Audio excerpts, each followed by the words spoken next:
ঢাকা থেকে বাড়ির পথে আসতে সারাগান্ধী ফুলবাড়ি ওই জায়গায় বড় ট্রাকের সাথে বালু ট্রাকের সাথে অ্যাক্সিডেন্ট হয়।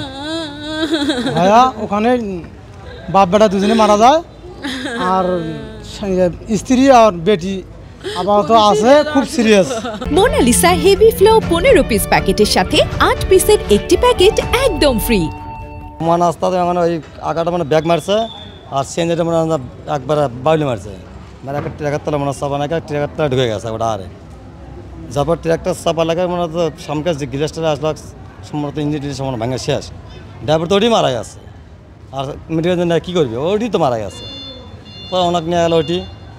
আমার বোন বোনাই ভাগ্নে মেডিকেল নিয়ে আসলাম, সাড়ে ভর্তি হলো না, ওখানে তো নিয়ে এলাম। আসতে তো মনে হয় মেডিকেল না ভর্তি করতে তো মনে হয় যে আমার ভাগ্নে আর মনে হয় যে বোন মারা গেছে।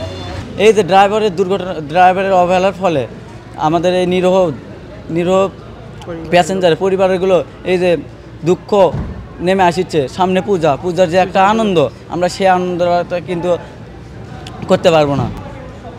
আমাদের পুরো পরিবার, আমাদের এলাকার যত সবগুলো কিন্তু এখন নিঃস্ব। এই যে 2 জন মারা গেছে, ছোট্ট একটা পিচ্চি সোল, আর যে 2 জন এখন আছে এই 2 জনের কি হবে?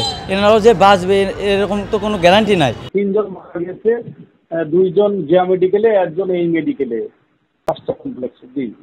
হ্যাঁ, ওই জায়গায় বিকল হয়ে ওখানেই আছে, ওই আনার ব্যবস্থা করা হচ্ছে।